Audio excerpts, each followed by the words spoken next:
Welcome back to clean news MP. चलिए देखते हैं मध्य प्रदेश की 25 फटाफट बड़ी खबरों को। इससे पहले आप न्यूज को कहां से देख रहे हैं, हमें कमेंट में बताना बिल्कुल ना भूलें। साथ ही हमारे फेसबुक पेज को भी फॉलो करें। फेसबुक पेज का लिंक डिस्क्रिप्शन में दिया गया है। बीबीए बीसीए की परीक्षा 18 जनवरी से, पीजी कोर्स का टाइम टेबल आना बाकी। छात्र संगठनों के भारी विरोध के बावजूद देवी अहिल्या विश्वविद्यालय ने यूजी पीजी कोर्स की परीक्षाएं ऑफलाइन करवाने का फैसला किया। विश्वविद्यालय प्रशासन ने बीबीए बीसीए की सेमेस्टर परीक्षाओं का शेड्यूल जारी कर दिया। ये परीक्षाएं 18 जनवरी से करवाई जा रही हैं, लेकिन अभी विश्वविद्यालय ने पीजी कोर्स का टाइम टेबल घोषित नहीं किया है। अधिकारियों के मुताबिक 2 से 3 दिन में परीक्षा का शेड्यूल वेबसाइट पर अपलोड कर दिया जाएगा। ऑफलाइन और ओपन बुक परीक्षा के संबंध में विभाग ने प्रदेश भर के कुलपतियों की बैठक बुलाई, जिसमें ज्यादातर ने ऑफलाइन परीक्षा पर राजी दिखाई। इंदौर के सिनेमा घरों पर फिर संकट के बादल, हमेशा के लिए बंद हो सकते हैं टॉकीज। पहले प्रदेश में नाइट कर्फ्यू लगा, अब दिल्ली के सिनेमा घरों को भी बंद कर दिया गया। इस खबर से मध्य प्रदेश के सिनेमा घर संचालक यहां भी पाबंदियां बढ़ाने की आशंका जताने लगे। इस बीच शाहिद कपूर की फिल्म जर्सी को शुक्रवार को रिलीज हो रही थी, उसे आगे बढ़ा दिया गया। मेगा बजट फिल्म RRR को भी आगे बढ़ाने की संभावनाएं घोषित हैं। सिनेमाघर वाले चिंतित हैं कि बिना फिल्मों के वे टॉकीज चलाएंगे कैसे। इंदौर में कपड़ा व्यापारियों ने जीएसटी बढ़ाने के खिलाफ रखी दुकानें बंद। कपड़े पर बढ़े हुए जीएसटी के विरोध में कपड़ा व्यापारियों का विरोध गुरुवार को भी जारी रहा। क्लॉथ मार्केट के व्यापारियों ने पूरे प्रदेश में दुकानें बंद रखकर अपना विरोध दर्ज कराया।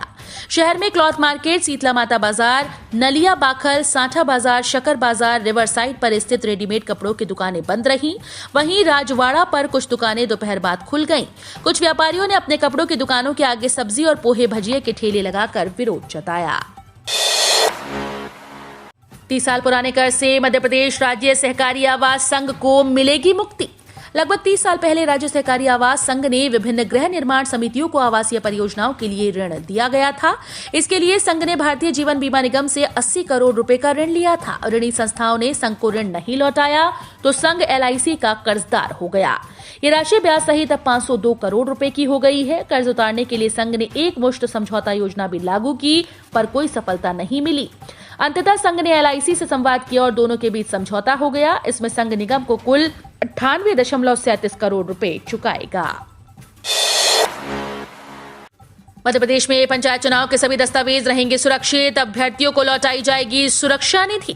त्रिस्तरीय पंचायत चुनाव के पहले और दूसरे चरण में नामांकन पत्र लेने से लेकर प्रतीक चिन्ह आवंटन तक की कार्यवाहियों के दस्तावेज सुरक्षित रखे जाएंगे। जो सामग्री खरीदी जा चुकी है वो आगामी चुनाव के लिए रखी जाए। अभ्यर्थियों के द्वारा जमा सुरक्षा निधि वापस की जाए। ग्वालियर कंट्रोल कमांड सेंटर से यात्री वाहनों की होगी निगरानी, सफर होगा सुरक्षित। प्रदेश में यात्री वाहनों पर 24 घंटे निगरानी रखने के लिए भोपाल में कंट्रोल कमांड सेंटर लगभग तैयार हो गया है। नए बदलाव के साथ इस कंट्रोल कमांड सेंटर को मार्च 2022 में शुरू किया जा सकता है। इसके बनने से यात्री वाहनों में महिलाओं का सफर सुरक्षित होगा। यात्री वाहनों में महिलाओं का सफर सुरक्षित करने के लिए परिवहन विभाग ने कंट्रोल कमांड सेंटर तैयार किया है। इस सेंटर को बनाने के लिए 15 करोड़ 40 लाख रुपए स्वीकृत किए गए हैं। 576 पदों पर निकली भर्ती के लिए कॉल लेटर जारी। मध्य प्रदेश लोक सेवा आयोग के मेडिकल ऑफिसर परीक्षा की राह देख रहे उम्मीदवारों के लिए बड़ी खबर है। दरअसल मेडिकल ऑफिसर 2021 के 576 पदों पर इंटरव्यू की तारीखों का ऐलान कर दिया गया। इसके साथ ही उनके कॉल लेटर भी जारी कर दिए गए। अभ्यर्थी MPPSC की ऑफिशियल वेबसाइट पर जाकर कॉल लेटर डाउनलोड कर सकेंगे। बता दें कि इंटरव्यू में शामिल होने वाले अभ्यर्थियों को वैक्सीन सर्टिफिकेट लाना अनिवार्य होगा। इसके साथ ही कोरोना गाइडलाइन के पालन के साथ ही इंटरव्यू की प्रक्रिया पूरी की जाएगी। भोपाल के सुभाष नगर ROB से दौड़ेगा ट्रैफिक। 5 से 12 जनवरी तक ट्रायल, फिर 23 को CM शिवराज करेंगे लोकार्पण। 3 लाख लोगों को फायदा। भोपाल में 40 करोड़ रुपए से बने सुभाष नगर ROB को ग्रीन सिग्नल मिल गया है। 5 जनवरी से एक सप्ताह के लिए ट्रायल रन होगा, फिर 23 जनवरी को इसे पूरी तरह से खोल दिया जाएगा। CM शिवराज सिंह चौहान लोकार्पण करेंगे। ब्रिज शुरू होने से 3 लाख लोगों को फायदा मिलेगा। ROB करीब 20 महीने पहले ही बनकर तैयार हो चुका है, लेकिन मेट्रो प्रोजेक्ट और सर्विस रोड की वजह से ट्रैफिक शुरू नहीं हो पाया। ब्रिज 40 करोड़ रुपए में बना है।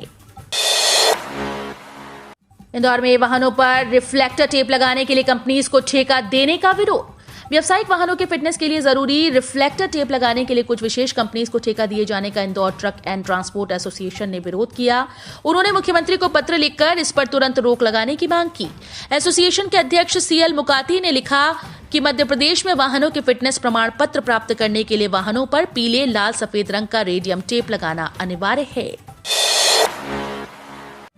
मध्य प्रदेश में कोरोना की स्थिति पर अधिकारियों की बैठक ले रहे सीएम शिवराज बोले, इंदौर को सबसे अधिक सतर्क रहना है। मध्य प्रदेश के मुख्यमंत्री शिवराज सिंह चौहान मंत्रालय में चिकित्सा शिक्षा मंत्री विश्वास सारंग के साथ कलेक्टर कमिश्नर कॉन्फ्रेंस में वीसी के माध्यम से प्रदेश में कोविड की समीक्षा और 15 से 18 वर्ष के बच्चों के टीकाकरण की रणनीति को लेकर बैठक कर रहे हैं। बैठक में सीएम ने कोरोना नियंत्रण की तैयारियों को लेकर आवश्यक निर्देश देते हुए कहा कि टेस्टिंग कराने समेत सभी व्यवस्थाएं दुरुस्त करें। इंदौर कलेक्टर को सीएम ने निर्देश देते हुए कहा कि हमारा प्रयास है कि कोविड के मरीजों को कोविड केयर सेंटर में रखें। खंडवा में पटवारियों ने रैली निकालकर किया प्रदर्शन, एसडीएम के खिलाफ खोला मोर्चा। खंडवा जिला पटवारी संघ के बैनर तले गुरुवार को जिले के पटवारियों ने रैली निकालकर प्रदर्शन किया और एसडीएम पर कार्रवाई की मांग को लेकर आवाज उठाई। जिले भर के पटवारी स्टेडियम ग्राउंड पर एकत्रित हुए और यहां से रैली के रूप में कलेक्टर कार्यालय पहुंचे। यहां कलेक्टर के नाम ज्ञापन सौंपा गया। ज्ञापन में उल्लेख किया गया कि उपरोक्त खंडवा जिले के सभी कर्मचारी अपने पदीय दायित्वों एवं कर्तव्यों का निर्वहन पूरी निष्ठा और ईमानदारी से कर रहे हैं, लेकिन खेद का विषय है कि जिले कुछ अहंकारी एवं घमंडी प्रवृत्ति के अधिकारीगण कर्मचारियों के साथ अभद्र व्यवहार कर रहे हैं। पंचायत चुनाव निरस्त होने के बाद राज्य निर्वाचन आयोग ने लिया बड़ा फैसला। मध्य प्रदेश में पंचायत चुनाव रद्द हो चुके हैं। सरकार ने चुनाव से संबंधित अध्यादेश वापस ले लिया, जिस पर राज्यपाल की मुहर लगने के बाद निर्वाचन आयोग ने भी पंचायत चुनाव निरस्त करने का आदेश जारी कर दिया। पंचायत चुनाव रद्द होने के बाद अब एक नया फैसला लिया गया है। एमपी में अब रिवाइज्ड वोटर लिस्ट के आधार पर होंगे पंचायत चुनाव। पंचायत चुनाव निरस्त होने के बाद राज्य निर्वाचन आयोग ने ये बड़ा फैसला लिया। बता दें कि पंचायत चुनाव नए सिरे से कराने के लिए वोटर लिस्ट अपडेट की जाएगी। बारिश ने कमजोर की मध्य प्रदेश में बिजली की मांग 15,692 से सीधे 11,000 पर गिरा। बारिश ने बिजली की मांग को कमजोर कर दिया है। 5 दिन पहले जहां प्रदेश ने बिजली की मांग का नया कीर्तिमान गढ़ते हुए 15,592 मेगावाट बिजली की सप्लाई की, उसके बाद ये मांग घटने लगी। बारिश के साथ ही मांग सीधे 11,000 तक आ गई। बिजली कंपनी के जानकारों का कहना है कि इस साल के सर्वोच्च मांग का रिकॉर्ड बन गया है। इस सीजन में इससे अधिक की मांग नहीं बनने की उम्मीद है। केंद्रीय अर्धसैनिक बल के लिए गृह मंत्रालय का बड़ा फैसला, खत्म होगा सालों का इंतजार। केंद्रीय अर्धसैनिक बलों में तैनात जवानों का समय पर प्रमोशन न मिलना एक बड़ी समस्या है। एक रिपोर्ट के मुताबिक कांस्टेबल से हेड कांस्टेबल बनने में ही 20-20 साल का वक्त लग जाता है। जवानों के समय पर प्रमोशन के लिए गृह मंत्रालय ने एक कमेटी गठित की है। सीआरपीएफ में कांस्टेबल के पद पर ज्वाइन करने वाले रणबीर सिंह को सब इंस्पेक्टर बनने में 30 साल का वक्त लगा। अर्धसैनिक बलों में देरी से प्रमोशन मिलना आम बात है। जवान सालों तक अपने प्रमोशन की उम्मीद लगाए बैठा रहता है। अपने साथियों को इंसाफ दिलाने के लिए रिटायरमेंट के बाद से ही Ranbir Singh confederation of ex paramilitary force welfare association बनाकर जवानों के हक के लिए लड़ाई लड़ रहे हैं।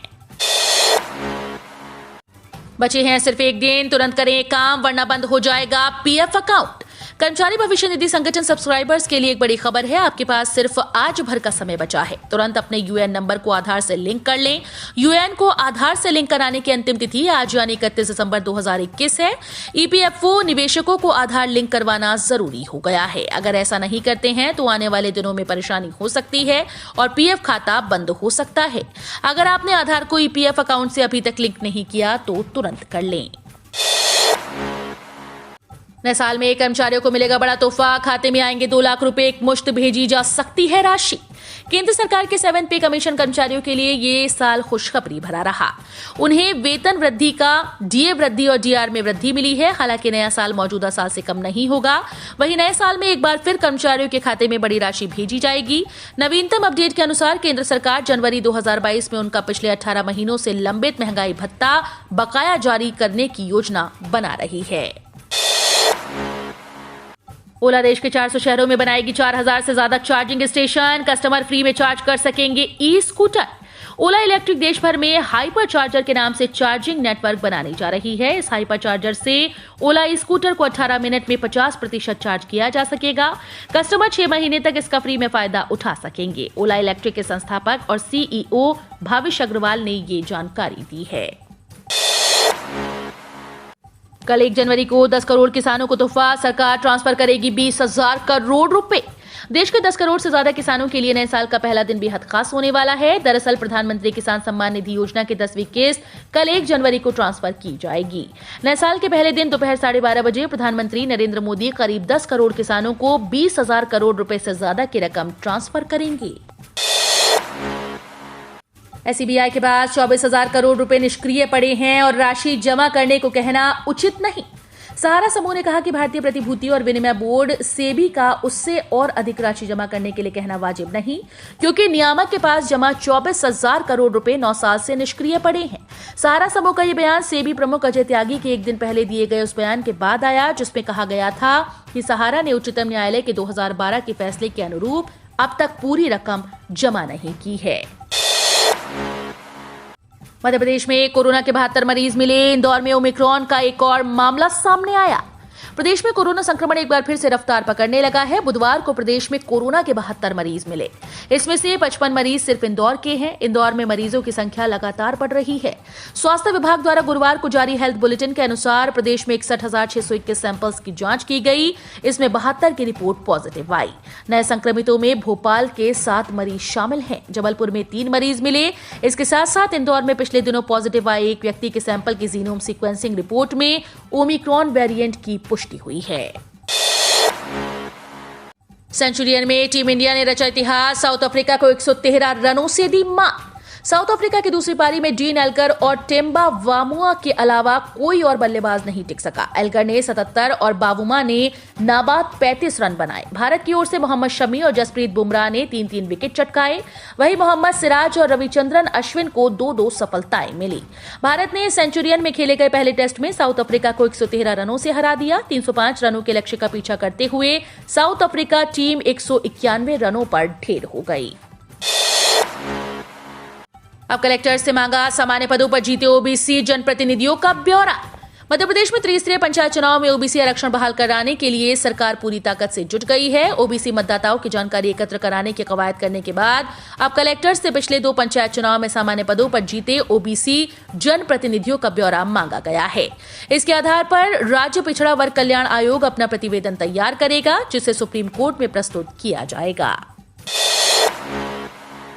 ग्वालियर में गंदगी फैलाने वालों के खिलाफ सख्ती शुरू। 5,000 का जुर्माना वसूला। स्वच्छ सर्वेक्षण के चलते गंदगी फैलाने वाले लोगों पर जुर्माने की कार्रवाई की जा रही है। इसके चलते नगर निगम के WHO ने 5,000 जुर्माना लगाया। गुड्डा गुड्डी के नाके पर अचलेश्वर मिष्ठान भंडार के सामने गंदगी मिलने पर 1,000 रुपए का जुर्माना लगाया गया। जनधन खाते में मिलेंगे 2.30 लाख, जाने ऐसे लें। प्रधानमंत्री जनधन योजना में कई सुविधाएं मिलती हैं। दुनिया की सबसे बड़ी वित्तीय समावेशन पहल ने गरीब लोगों के लिए बैंकों के दरवाजे खोल दिए हैं और उन्हें पीएम जनधन खाता पासबुक और रुपे कार्ड की नई शक्ति प्रदान की। इस योजना के तहत खाता खुलवाने के बाद सभी को सस्ते बीमा, पेंशन और अन्य वित्तीय उत्पादों की सुविधा दी जाती है। अगर आपने प्रधानमंत्री जनधन योजना के तहत किसी बैंक में खाता खोला है तो आप कुल 2.30 लाख रुपए का लाभ उठा सकते हैं। पीएम जनधन खाता धारकों को 30,000 रुपए के सामान्य बीमा के साथ 1 लाख रुपए का दुर्घटना बीमा दिया जाता है। पैसे लेकर 12 महीने के अंदर घर नहीं बनाया तो होगी वसूली, पहले ही करना होगा करार। प्रधानमंत्री आवास योजना ग्रामीण के तहत आवास की स्वीकृति के समय हर लाभुक संबंधित प्रखंड कार्यालय से करार करेंगे। लाभुक अपने करार में बताएंगे कि स्वीकृति के 12 माह के अंदर अनिवार्य रूप से आवास का निर्माण कर उसका फोटो के साथ साक्ष्य कार्यालय को उपलब्ध कराएंगे। अगर वे ऐसा नहीं करते हैं तो उनसे नियमानुसार राशि की वसूली की कार्रवाई की जाएगी। हम रोज ऐसे ही न्यूज लाते रहेंगे। आपने अभी तक क्लीन न्यूज एमपी को सब्सक्राइब नहीं किया है तो फटाफट सब्सक्राइब कर लें। साथ ही बेल आइकन को दबाना बिल्कुल ना भूलें ताकि कोई लेटेस्ट अपडेट मिस ना हो।